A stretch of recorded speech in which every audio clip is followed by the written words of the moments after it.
Now it's time for free segment যেখানে আপনাদের করার প্রশ্নের উত্তর দিয়ে থাকি আমরা সরাসরি চলে যেতে চাই প্রশ্নে প্রথম প্রশ্নটা ক্রিকেট ইনসাইড টক্স তিনি বলছেন সাব্বির বলেছিলেন তিনি 20 বলে 50 রান করতে চান কিন্তু গত ম্যাচে 45 বলে 57 আজকে 14 বলে 5 এটা কোন স্ট্রাইক রেটে ব্যাটিং হলো তাকে যদি টি20 দলে নেওয়া হয় তাহলে তো শামিমের জায়গায় নেবে যেখানে শামিম আজকে মেবি 34 বলে 55 করেছে তাহলে শামিমের থেকে তো আপনি বেটার ব্যাটার না সাব্বির ভাই অ্যাটাকিং খেলতে হবে তো গতকালকের ম্যাচে সাব্বির যে ব্যাটিংটা করেছেন সেটা প্রপার ব্যাটিং ছিল ইটস বিকজ আপনার টার্গেট 154 ছিল এবং বাংলাদেশ দল শুরুতেই উইকেট হারিয়ে ফেলেছিল শেষেও যখন সাব্বির শামিমরা আউট হয়ে যান তখনও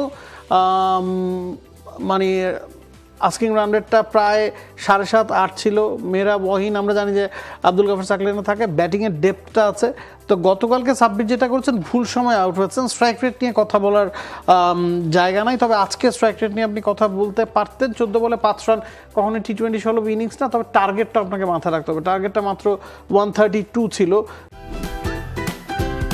optical brighter photo catalyst active granule সমৃদ্ধ বসুন্ধরা পাওয়ার ওয়াশ ঝলমলে কাপড়ে ফুরফুরে মন তো সেই জায়গায় যেহেতু তিনি 4 নম্বরে নামছেন শুরুতে 2টা উইকেট চলে যাচ্ছে তখন আসলে হয়তো ক্যাপিটালাইজ করার চেষ্টাটাই করছিলাম না right according to the match হয়তো তিনি ভেবেছিলেন যে আচ্ছা প্রথমে একটু উইকেটে থিত হই পরবর্তীতে স্ট্রাইক রেটটা তিনি পুষিয়ে দিবেন সেই সামর্থ্য তার আছে বিগ হিটে হয়তো পরে যেতেন আর কি বাট এনিওয়ে মানে ওই যে থাকে না যে স্কোর শিটে একটা ইম্প্যাক্ট রাখা তো ওই ইম্প্যাক্ট ধারাবাহিকভাবে ওই ইম্প্যাক্টটা পড়ছে না এবং এই তিনজনের ক্ষেত্রেই একটা ব্যাপার হচ্ছে আসলে কনসিস্টেন্সির খুবই অভাব মানে স্পেশালি দুইজন সো এই কনসিস্টেন্সি যতক্ষণ না পর্যন্ত সাব্বির এবং শাহিন ব্যাটের উপর মানে তারা না আনতে পারবেন তাদের উপর ফেইথ রাখাটা সিলেক্টরদের এবং সবচেয়ে বড় কথা কি মাহফুজ এই জায়গায় মানে আপনি যখন 7 নম্বরে ব্যাটিং করবেন বা 6ও কখনো কখনো ব্যাটিং করবেন টি20তে আপনার কাছে থেকে কনসিস্টেন্সি হয়তো খুব বেশি এক্সপেক্ট করা হয় না ইম্প্যাক্টটাই কাউন্ট করা হয় তবে সাব্বির কিন্তু মালয়েশিয়ার এগেনস্টে বলুন বা এখানে গিয়ে বলুন প্রতিটা ম্যাচেই 4-এ ব্যাটিং করছেন দ্যাট মিনস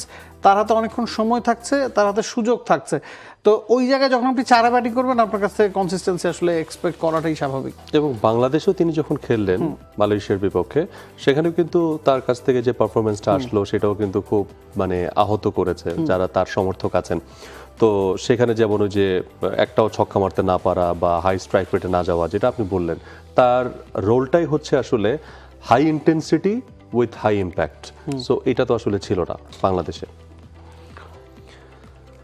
পবন চৌধুরী তিনি বলেছেন লিটন দাসের 3টা শূন্য নিয়ে অনেক গণমাধ্যম সমালোচনা করছে আপনাদের কি মনে হয় লিটন কিন্তু বাজে বলে আউট হয় নাই ভালো বলে আউট হয়েছে এই নিয়ে আপনাদের কি মনে হয় আপনি যদি চিন্তা করেন প্রথম ম্যাচে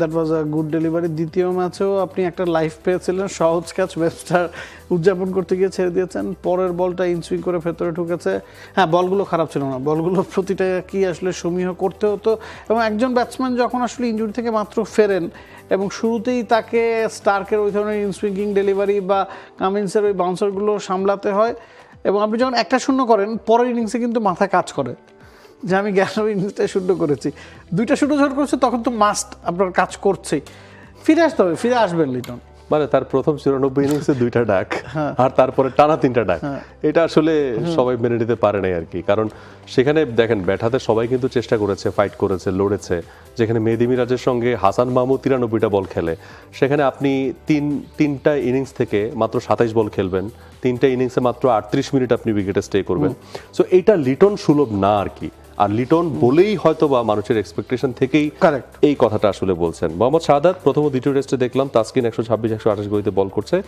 যেটা হওয়ার কথা না তার উপর একাধিক ওভারস্টেপিং বলও করতে দেখলাম তাসকিনকে খেলার জন্য ফিট ছিলেন আমি সে কারণে বলছিলাম যে সেকেন্ড টেস্টে আমি ভাবছিলাম তাসকিনকে হয়তো বিশ্রাম দেওয়া হবে বা ড্রপ করা হবে তাসকিনের গতি 140+ আমরা এটাই সবসময় জানি ফার্স্ট টেস্টে আমরা তাকে 135 টাচ করতেও খুব কম দেখেছি একেবারে হাতে গোনা 130 নিচেই তিনি আসলে অপারেট করছিলেন হায়েস্ট দেখছিলাম 131-132-তে করছেন আমার কাছে মনে হচ্ছিল যে পুরো রিদমটা তিনি আসলে ফিরে পাননি সে কারণে আমি একটু অবাক হয়েছিলাম যে ব্যাক টু ব্যাক 2টা টেস্ট তাকে খেলানো হচ্ছে সাধারণত কিন্তু বাংলাদেশ দেখা যায় যে 2টা টেস্টে রোটেট করে পেসারদের খেলায় এবং রোটেশনটা তাসকিনের পাওয়ার কথাই বেশি ছিল যেহেতু তাসকিন একটু ইনজুরি প্রোন রাইট সো সেই জায়গাতে তার যে লোড ম্যানেজমেন্ট সেটা হয়তো বা টিম ম্যানেজমেন্ট চিন্তা করেছে যে হি ইজ ওকে বাট আমার কাছে নাবিল কাস্তার আবার সেটাও মনে হয় যে টিম ম্যানেজমেন্ট থেকে বা মেডিকেল টিম থেকে কোনো ধরনের ইনস্ট্রাকশন দেওয়া হয়েছে কিনা যে তুমি এই পেসের ভিতরেই থাকো?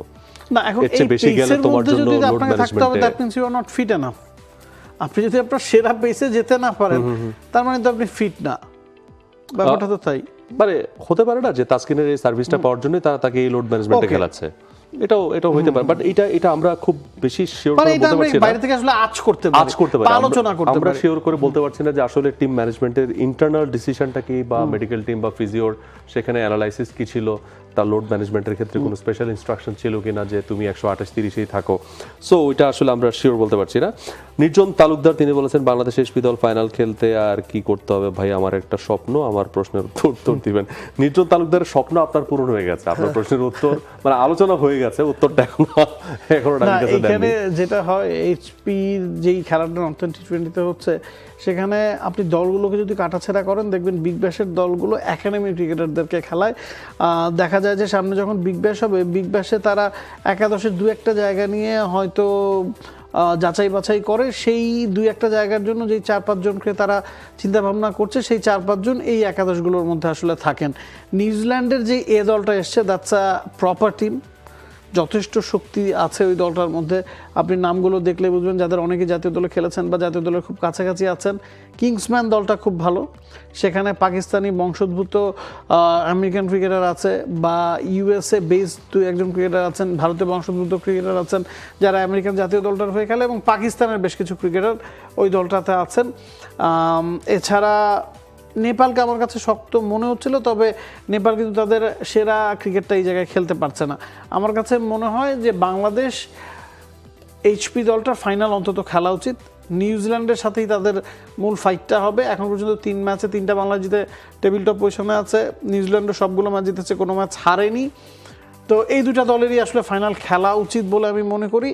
এছাড়া আপনি যদি কাউন্ট করতে চান, কিংসম্যান দলটাকে কাউন্ট করতে পারেন। এইচপি আর ডুইং রিয়েলি ফ্যান্টাস্টিক এবং যেহেতু এই জায়গাতে ফাইনালে মাত্র 2টা দল খেলবে, আপনি যদি অঘটনের শিকার হয়ে যান, আপনি ধরুন 2টা ম্যাচ হেরে গেলেন, নিউজিল্যান্ডের সাথে হারলেন, আরেকটা ম্যাচ হারলেন, সেক্ষেত্রে আপনার জন্য ফাইনাল খেলাটাও ডিফিকাল্ট হবে। পা হরকানোর কোনো সুযোগ নাই যদি আপনি ফাইনাল খেলতে চান। অ্যাবসলিউটলি, সো ফার বাংলাদেশ কক্ষপথে আছে এবং সেখানে 3টা ম্যাচই বাংলাদেশ জিতেছে, and they are doing really good. প্রত্যেকটা ম্যাচে বাংলাদেশ চেস করেছে, but I want to see what Bangladesh score আগে যখন ব্যাটিং করে। আসাদ আল গালিব বলছেন, অ্যালেন ডোনাল্ড বলছে যে বিসিবি চাইলে আবারও বাংলাদেশে ব্যাক করবে, তাহলে বিসিবি এই সুযোগটা নিচ্ছে না কেন? তারপর আবার বর্তমান বোলিং কোচের স্লটটাও ভারপ্রাপ্ত কোচ দিয়ে চলছে। আর সব মিলে না, আমি অফিশিয়াল স্টেটমেন্ট কিন্তু পাইনি, এটা অফিশিয়াল না। আর সব মিলে ব্যাটিং কোচ আশরাফুলের রেটিংস কেমন দেবেন? আশরাফুল সো ফার গুড, কারণ হচ্ছে মোহাম্মদ আশরাফুলের একটা জিনিস, Ashraful is a hard working guy. Mohammad আশরাফুলের একটা জিনিস আমি পার্সোনালি এক্সপিরিয়েন্স করেছি, যেহেতু 23-এর ওয়ার্ল্ড কাপটা আমি মোহাম্মদ আশরাফুল আমরা একসঙ্গে কভার করেছিলাম। সো সেখান থেকে একটা ক্রিকেটারের টানা মানে 46-47 দিন আমরা একসঙ্গে কাজ করেছি। তো সেই জায়গা থেকে ওইটা দেখার সুযোগ হয়েছে যে তিনি একটা উইকেটকে কিভাবে রিড করেন, তিনি একটা প্লেয়ারের ব্যাটিংকে কিভাবে অ্যানালাইসিস করেন, বোলিংকে কিভাবে অ্যানালাইসিস করেন, সেটা খুব কাছ থেকে দেখেছি। এবং দেখে যেটা মনে হয়েছে হি ইজ সুপারব। এবং তিনি বিশ্বাস করেন ম্যাক্সিমাম প্রিভিউগুলোতে তিনি যে অ্যাজাম্পশনগুলো করতেন, উইকেটকে যেভাবে রিড করতেন এবং ব্যাটিং নিয়ে যে আলোচনাগুলো করতেন, ম্যাক্সিমামটাই ঠিক হতো।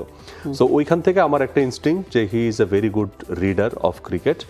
তো ওই জায়গা থেকে তিনি যখন নিজেকে কোচিং করে লেভেল 3 কমপ্লিট করে নিজেকে যখন আরও প্রিপেয়ার করেছেন, সেই জায়গা থেকে আমার কাছে মনে হয় যে he is very good so far. কারণ তার দলকে তো তিনি দিচ্ছেন এবং দলও তো পারফর্ম করছে।